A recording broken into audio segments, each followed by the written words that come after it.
I had a guy walk in my office and say, "Your machine cured my wife, and she's been alive for 10 years. Here's what happened, blah, blah, blah." And I go, "Great. Did it? Maybe it just helped the body well enough, so the body cures itself, which occurs with cancer sometimes too." Welcome to Don't Take the Pill podcast. We're super excited to have you on today. This has been a journey for me learning what UBI is. UBI is known as ultraviolet blood irradiation. For those listeners who aren't quite familiar with it, sometimes it's called UVB as well. Am I correct in that? Yeah. There's a number of names. Okay, so this is Tom Lowe here with us today, and he's the author of a recently published book called Invisible Cure. This explains in just insane detail how UV light therapy may bring healing to patients that are struggling with various chronic conditions. And so let's just dive into your story. You've been coined the UBI expert. That's a big title. So how did you get on the path to find healing through ultraviolet light? Thanks for inviting me. And it's nice to be kind of an expert in one little niche of life, where you could say, I think I know as much as almost anyone on this topic. Yeah, it was quite a journey because it was years ago. I had a friend of mine at church who had gone on a mission trip, and he had a UV light machine at this mission hospital. And a lot of times they didn't have the drug. So he was talking to me of how he wanted to start that up here in Michigan, but he had seen rabies cured and tuberculosis put at bay, and some of these things they just didn't have the medicines for at that small hospital. And he was just so excited. And I was still of the opinion you just listen to the guys in the white coats and whatever they say goes. So that was kind of the drastic move to start to study alternative medicine, and especially one area, which was ultraviolet blood irradiation, which I spent a couple of weeks, looked at it, and we did start a clinic then. It was an outpatient clinic. We had doctor oversight, but we saw probably 500 people come through in a year, and it was phenomenal. I mean, it's jaw-dropping when you see people so hurting for so long, and they come out and say, "This healed me." So that's kind of the start of it. And since then, in the last 12 years, 13 years, I've revamped the therapy, revamped the machine, protocols, just a number of things to make it a lot easier, a lot quicker, and really better than it has been in the past.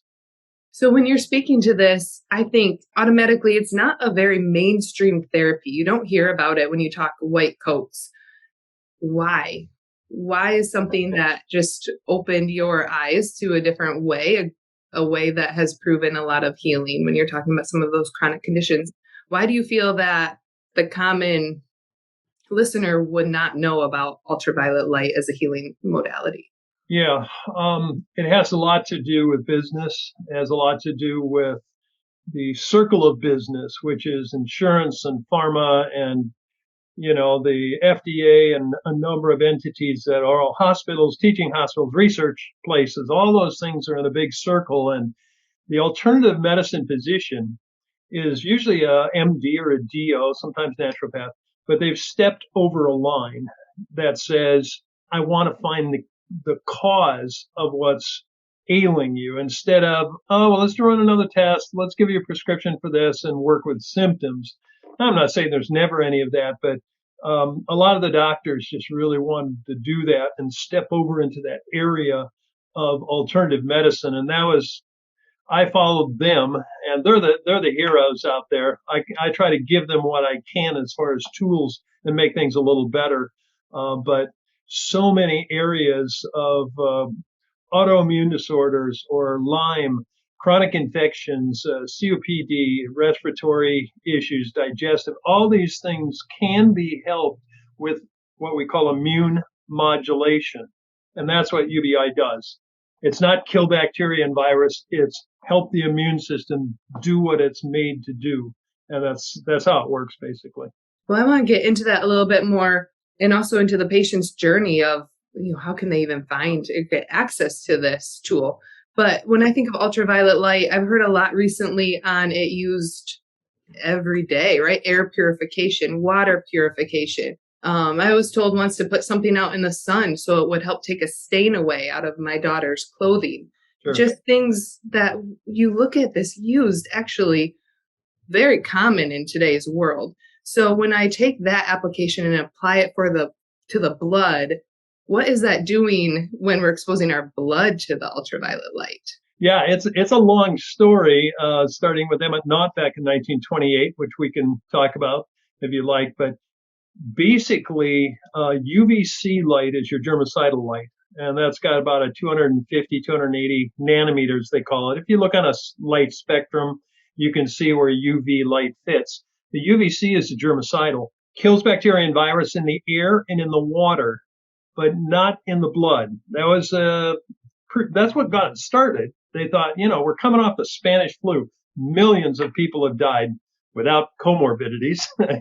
And, here he is. He's got friends that died and different people. And he goes, what can we do to get rid of this really nasty virus? And so that was his idea way back when, this Emmett Knott. And since then, we've learned it operates differently.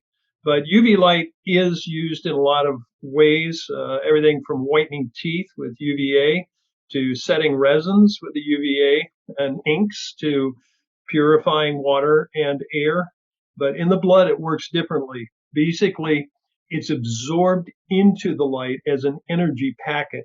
And there's a spectrum of light that all gets absorbed in as energy packets. So that's what I've been studying for a few years here is, some of the dynamics of different colors of light, whether it's full spectrum, whether it's UVA or UVB or UVC light. They all have some different nuances, but basically they're doing the same thing. Energy packets in the blood going to the place where there's a need, stimulating the immune system and helping a patient in ways that a drug won't help. So it's a systemic treatment. In other words, it goes all throughout your body, working on different areas that are problems. It's not a silver bullet. It doesn't cure everything, but it will pretty well kick shingles in 2 days. Yeah, let's talk a little bit more about that. So the one thing that was interesting to me is you said 1928. So this has almost been around an entire century. It was actually in the 1930s that he did a patent in 1928, and the first success stories were in 28, 29. But in 1930 and 31, he and another guy kind of went out and developed the machine a little bit better. So back then, we just don't have these very simple electronics that I can make UV light come out of. They had really strong lens and powerful lamps, and they had to water cool the lamp, and they had gears and pulleys to make sure that it didn't get too hot and that there wasn't too much light. And we do have a video of an actual machine running. It's kind of interesting. But anyway, it goes back to there, and they developed it in the 30s, got into the hospitals in the 30s. Now, we're not talking about a clinic, here. Just imagine the only place to go was a hospital, and there were clinics in there. But, they worked with hospitals. They worked with doctors who kept accurate records for thousands of patients and saw phenomenal successes. And this is pre-antibiotic. So the 30s and 40s were a really phenomenal period of time for this therapy. So when you talk about accurate records, I think of, I was flipping through your book, The Invisible Cure, and you're talking about thousands of patients who have these accurate records from the 30s and 40s. And it just resonated with me because in reading your book, flipping through Invisible Cure, I noticed that there are just hundreds of studies that back this therapy. It's quite impressive to show the conditions that UBI, that ultraviolet light irradiation, has healed and can heal. And I know you mentioned it's not a silver bullet, but I would imagine someone listening who has a chronic infection, you mentioned shingles or autoimmunity, that it should trigger exploring this as a treatment. What does that look like for those patients? Is it you find a doctor, you get one treatment, one therapy, or is it different across the board? Now, let me describe the therapy for a second so they realize it's not real extensive or difficult. Basically, it's drawing 60 cc's of blood out of the patient, adding it to some saline, a little bit of heparin for anticoagulation. And then that drips back like a normal IV past the UV light where it picks up the energy. and then goes back into the patient. We're talking a 30-minute IV therapy. So it's very simple, can be done in lots of different situations. The patient that is going, I've tried medicines, and one of the booklets I wrote a long time ago was when medicines have failed. And obviously people first off go somewhere and say, hey, can you help me? And they try it, and then it doesn't work. On the website, invisiblecure.com, is a physician's tab. We don't list all the physicians there, but they can click on that, give their zip code and a little question, and we'll get back to them and say, here in your area are these people that are doing this therapy. We're talking a $200 to $300 therapy. We're talking 1 to 4 therapies, 5 therapies, and they'll see a difference. That's the good part. It's not like, well, you're going to need 20 therapies, you go, no, 4 or 5, you should be really seeing a difference. I know there are some really bad Lyme cases and biofilms and difficult situations where they do 10 or 15, but that's really not the norm. But what's your health worth? You go, yeah, I know a lady that flew all the way across country with EBB, her husband, Danielle. You might have read about her in the book, but spent $20,000 when she had a practitioner 15 miles away and she never knew it. They just didn't know. But now we've got the tool out there. So people who have some interest can find it, and we can hook them up with a doctor in their area who does this therapy.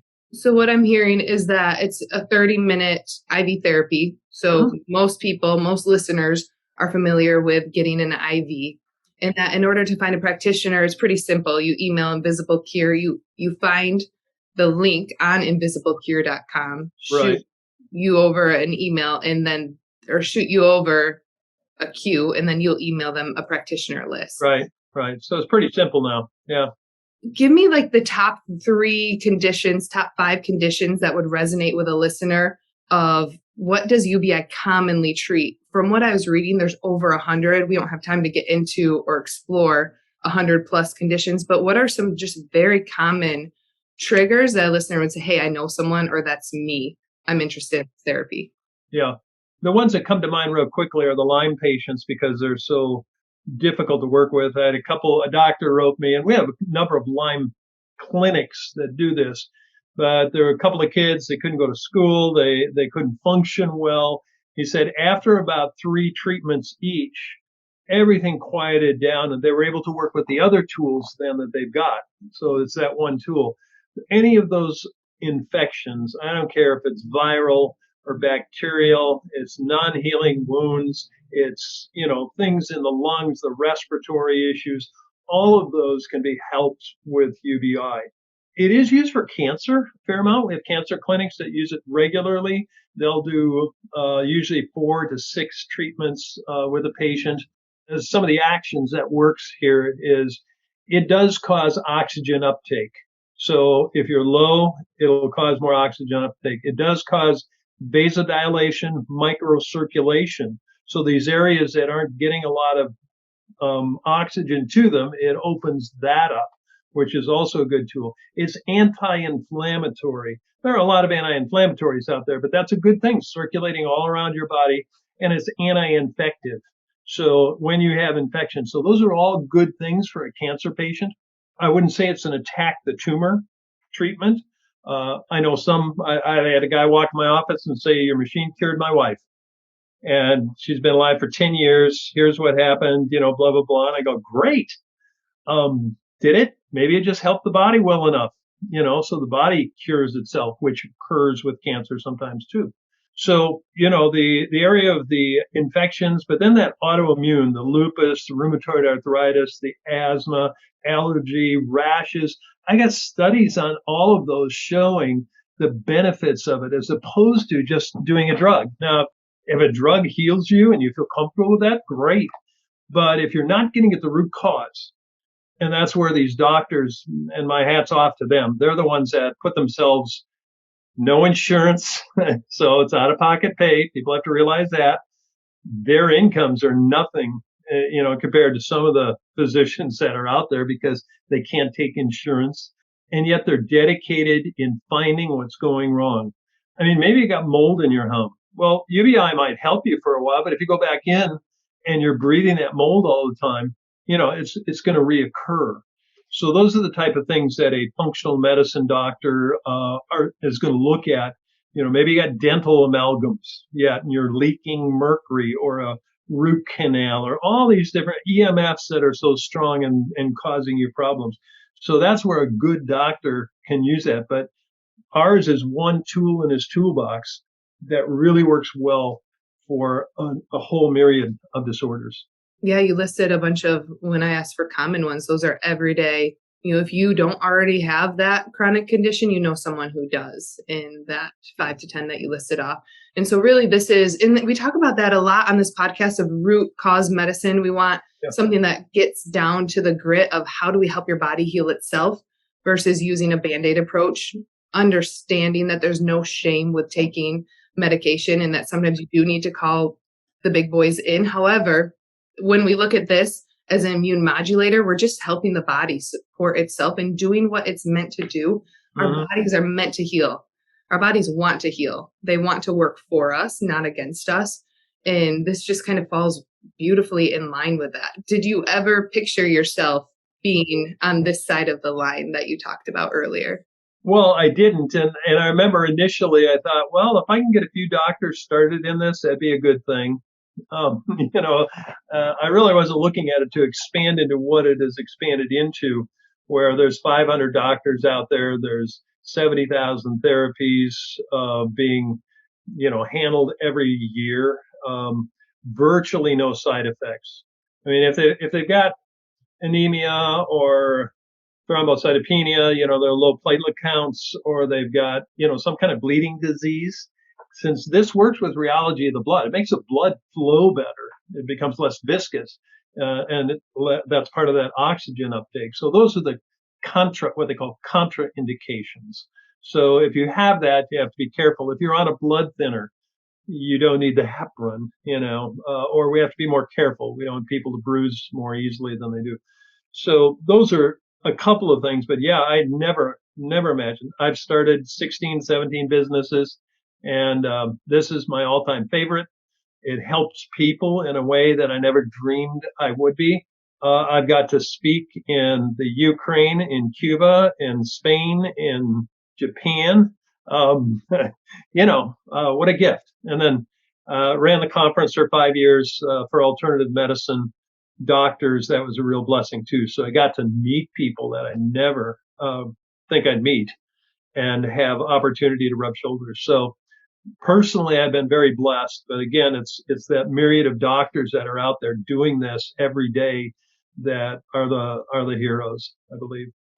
Now, we've talked a lot about the grit of UBI, just what's the bones of it and what is it doing and how is it healing patients. Is this book for patients, Invisible Cure? Is this something that they could consume and understand? Is this someone's curious, but they're not ready to take the dive yet to actually get the therapy, but want to learn more?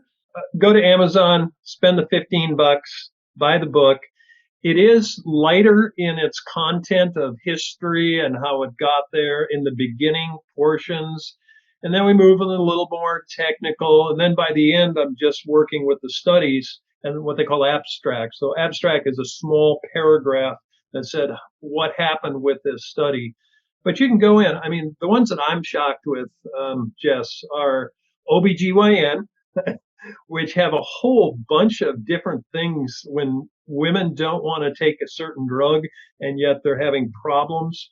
And we've got a really good guy out in Idaho Falls who really works with the pregnancy and has for years. A lot of people want to stay away from it because they feel like, well, pregnancy, that's contraindication, but he's doing it every day and seeing marvelous results.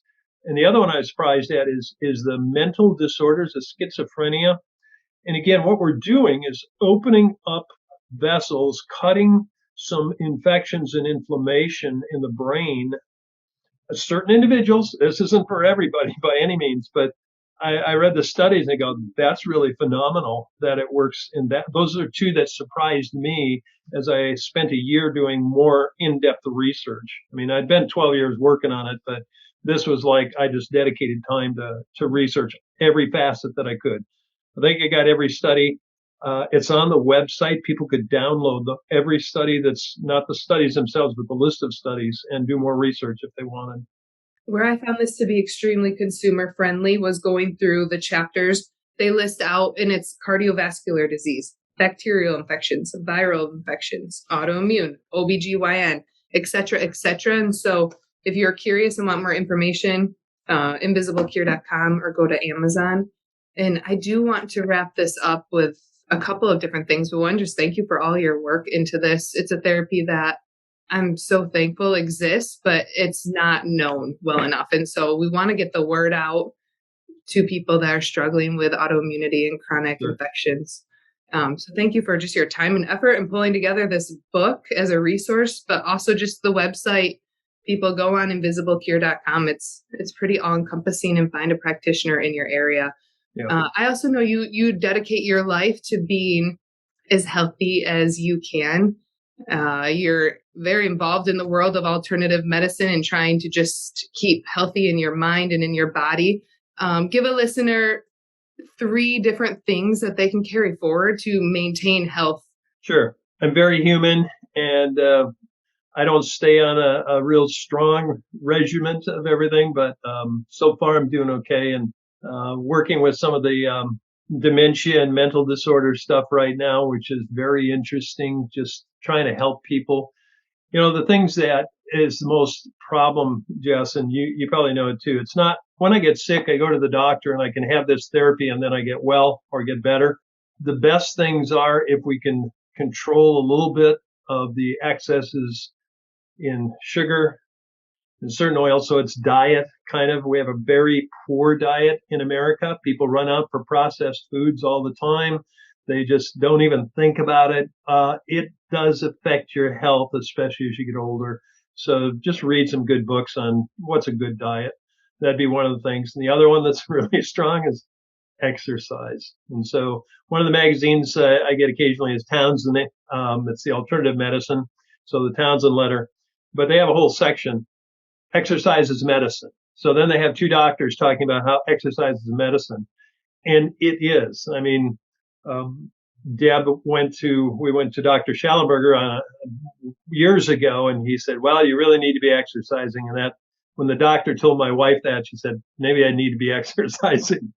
But it started her on I don't care. Like he said, do 5 minutes a day with intent to do 30, but go and do 5 minutes. After 5 minutes, if you go nuts to this, I'm not doing it. Okay, fine. But then the next day, but if you have a commitment, 30, I don't care if you walk, if you swim, if you get cardio, which is good, if you do resistance training, in the world of keeping your mind sharp, that is really, really important. In the world of keeping your body in better health, yeah, it's really important too. So, I mean, those are so obvious. So maybe that's not going to help that many. Everybody knows, have a good diet, lose weight, do some exercise. Yeah. Maybe when you hurt bad enough, you will. Maybe it's often the obvious stuff that can get overlooked. Yeah. Right. So I'm going to add to that. Find a local practitioner. Ask about ultraviolet blood irradiation, UBI or UVB therapy. It's a life changer, guys. So go check it out. Thank you, Tom, for being with us. We just appreciate your story. Yeah, glad to be here, and thanks for the invite. Hopefully it'll help some people.